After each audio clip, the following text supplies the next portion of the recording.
जय हरी. एकादश स्कंध भाग 71. तिसऱ्या अध्यायामध्ये नाथ महाराज आपल्याला समजून देत आहेत की आत्मा म्हणजेच परमात्मा. तर इंद्रियांच्या आणि मन बुद्धीच्या कक्षेमध्ये येणाऱ्या सगळ्या दृश्य वस्तूंचं ज्ञान माणसाला प्रत्यक्ष होऊ शकतं. म्हणजे आपण सांगू शकतो की नाही, ही असं आहे, ते तसं आहे, अमुक पदार्थ असा आहे, हे आहेपणाचं वर्णन सगळ्या दृश्य वस्तूंना लागू पडतं. परंतु परमात्म्य वस्तू किंवा आत्मवस्तू इंद्रिय, मन आणि बुद्धी यांच्या कक्षेत येत नाही. अर्थात आत्मवस्तूचं वर्णन करताना आत्मा अमुक पदार्थासारखा नाही असंच सगळ्या दृश्याचा संदर्भ देऊन सांगावं लागतं. यालाच नेती असं म्हणतात. इंद्रियांनी पाहिलेलं, मनाने ग्रहण केलेलं आणि बुद्धीनं जाणलेलं सगळं ज्ञान आपण शब्दरूपानं व्यक्त करतो. मनोबुद्धीची गती जिथपर्यंत जाते तिथपर्यंत वाणीचा प्रांत असतो. आत्म्याच्या ज्ञानासाठी वाणीचा उपयोग नाही. फक्त आत्म्याकडे जाण्याचा मार्ग कोणता, इतकंच काम वाणी करते. म्हणजे मार्ग दाखवते पण पुढे जाऊ शकत नाही. बीज स्वतः नाहीसं होऊन अंकुरास जन्म देतं, त्याचप्रमाणे शब्द स्वतः मरतो आणि मग जीवाला आत्मज्ञान होतं. याचा अर्थ इतकाच की शब्दज्ञान देहबुद्धीचा धर्म असल्यानं देहबुद्धी मेली म्हणजे शब्दज्ञान विराम पावतं आणि तसं झालं की हृदयस्थ स्वयंप्रकाश आत्मा पूर्ण ऐश्वर्यानं प्रगट होतो. वैकुंठ, कैलास, क्षीरसमुद्र वगैरे वगैरे कल्पना हे माणसाचं मन करू शकतं. आणि या कल्पना म्हणल्यानंतर एक आठवलं, आपल्या इथे पण ते असणारच, पण माझा स्वतःचा अनुभव अमेरिकेमध्ये गेल्यावर कॅलिफोर्नियामध्ये माझ्या मुलाच्या मित्राकडे आम्ही गेलो होतो. तेव्हा त्यांनी एक उपकरण म्हणायचं किंवा गेम, तो असा सेंटरला उभं केलं होतं आम्हाला. आणि आपण ते लहानपणी नाही का, काचेचं ते हे असायचं आणि त्याच्यामध्ये गोल भिंग असल्यासारखं आणि आतमध्ये ते चित्र फिरलेले दिसायचे आणि आपण इकडून हात लावायचा आणि डोळे फक्त त्या गोल भागाच्या तिथे लावायचे आणि मग तो जो गेम ते आपल्याला दाखवणारं मग ते सांगायची, ये बम्बई का बाबू है, ये आगे चल रहा है, ये इसके पीछे ट्रेन चल रही है. ते लहानपणीचा जसा तो गेम त्या लहानपणी पाहिलेला तसा आत्ता पाहिला, तर त्यामध्ये ते डोळ्याला लावलं होतं आणि आतमध्ये इतकं छान दृश्य दिसत होतं की उजवीकडे नजर फिरवली की वेगळंच निसर्ग सौंदर्य, समोर नजर केली की त्याहीपेक्षा वेगळं निसर्ग सौंदर्य, डाव्या बाजूला बघितलं तर तेही इतकं सुंदर, इतकं मनोहर, इतकं छान की आपल्या कल्पनेच्याही पलीकडे असं होतं ते. म्हणजेच तिथे लक्षात आलं की कल्पना हे माणसाचं मनच करू शकतं. आणि या मनामध्ये ज्या ज्या कल्पना करू, अर्थात त्याला व्हर्च्युअल रियालिटी शो किंवा असं म्हणतो आपण, आणि त्याच्याद्वारे अशाश्वतातलं जे आहे ते शाश्वत वाटायला लागतं.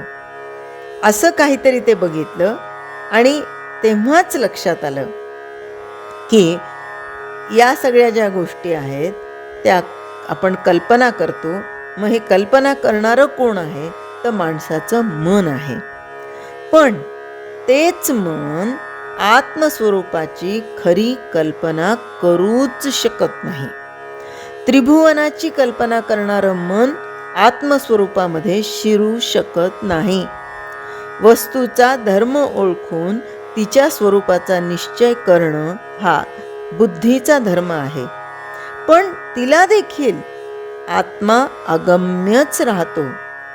मन आणि बुद्धी यांना ज्याचं आकलन करता येत नाही, तो आत्मा वाणीला देखील अगम्य राहतो.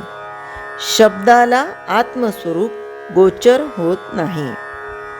आकाशाला मोठेत बांधायचं म्हणलं तर मोठेचे चारी पदर रिकामेच राहतात.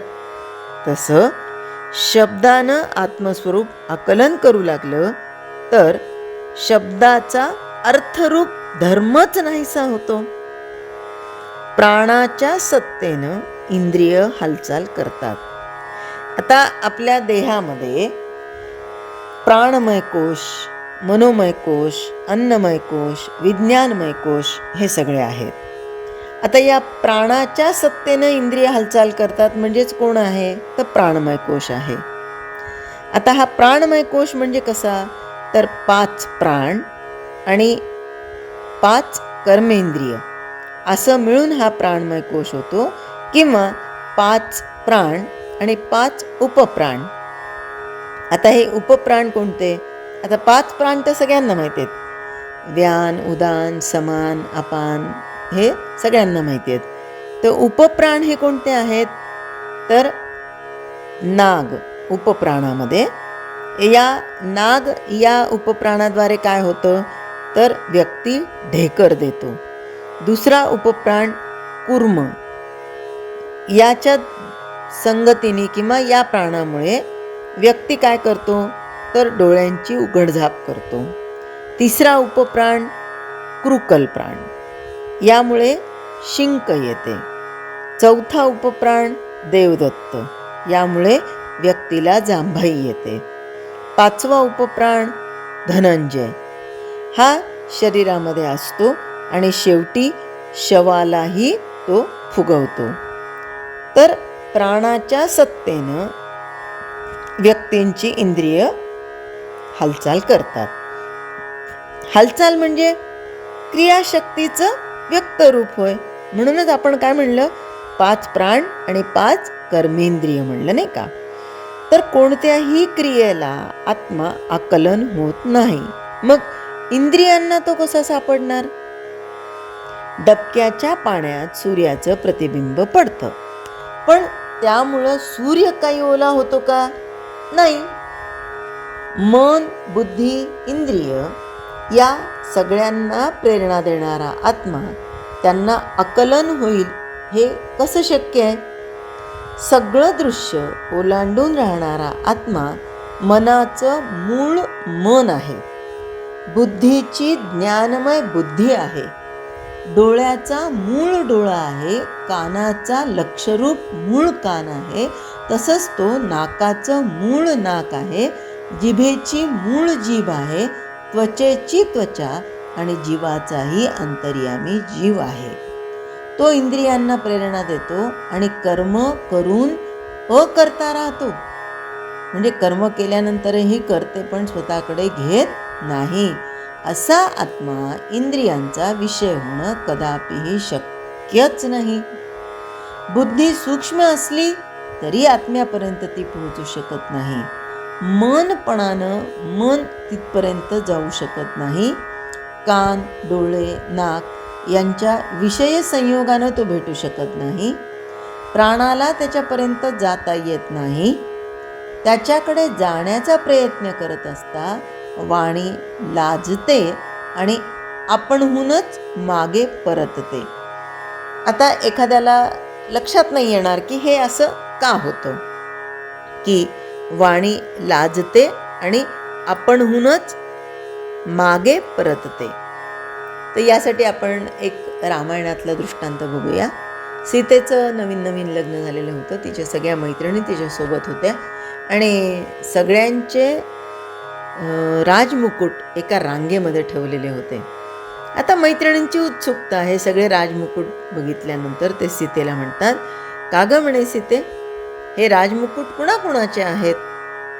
मग ती जो राजमुकुट राजा दशरथांचा होता त्याच्याकडे बोट दाखवते आणि म्हणते, हा माझ्या सासऱ्यांचा, हा लक्ष्मण भाऊजींचा, हा दशरथ भाऊजींचा, हा शत्रुघ्न भाऊजींचा. आणि जो नंतर राजमुकुट येतो त्याच्याकडे बोट पण दाखवत नाही, मान खाली घालून शांत उभी राहते. म्हणजे शब्द तिथेच थांबला, वाणी लाजली आणि आपणूनच मागे परतली. याचा अर्थ तो मुकुट कुणाचा होता? अर्थातच प्रभू श्रीरामचंद्रांचा. मग हे जर या बाबतीत असं होत असेल की जर आम्हाला आत्मतत्वाचा शोध घ्यायचा असेल आणि त्याच्याकडे जाण्याचा प्रयत्न करत असताना मग इतर कर्मेंद्रियांना तिथे मुळीच महत्त्व नाही हे सांगायला नको. कारण मन जात नाही, बुद्धी जात नाही, कान, डोळे, नाक हे कुणीही तिथपर्यंत जाऊ शकत नाही. तर मग इतर कर्मेंद्रियांना तिथे मुळीच महत्त्व नाही. अग्नीपासून क्षणोक्षणी अनेक ठिणग्या निघतात, पण सूर्यकांत मणी हा किंवा आता या ठिणग्या निघाल्या, पण त्यांच्यामध्ये अग्नीचं पूर्ण स्वरूप प्रकट होतं का हो? नाही. सूर्य उगवला म्हणजे असंख्य सूर्यकांत मणी प्रकाश टाकतात, पण त्यांच्यामध्ये सूर्याचं मूळ स्वरूप प्रकट होतं का? नाही. समुद्रात अनंत लाटा निर्माण होतात, पण त्यांच्यामध्ये समुद्राचं वास्तविक स्वरूप कधीच प्रगट होत नाही. त्याचप्रमाणे आत्म्यापासून नाना प्रकारची इंद्रिय दृश्य स्वरूपास येतात, पण त्यांना आत्म्याच्या मूळ स्वरूपाची ओळख कशानेही होऊ शकत नाही. यासाठी एक छोटंसं उदाहरण असं की केळापासून केळीचं झाड होत नाही किंवा साखरेपासून ऊस होत नाही. त्याचप्रमाणे कोणत्याही परिस्थितीत इंद्रियांना आत्मस्वरूप जाणणं शक्य होत नाही. जय हरी. स्तोत्र मंत्र संपूर्ण भगवद्गीता, एकनाथी भागवत, भजन, भक्तिगीत, डोहाळे, पाळणे, उखाणे व महिलांसाठी खास किचन टिप्स हे सर्व पाहण्यासाठी माझ्या यूट्यूब चॅनलला एकदा नक्की सबस्क्राईब करा आणि हो, लाईक व शेअर करायला विसरू नका.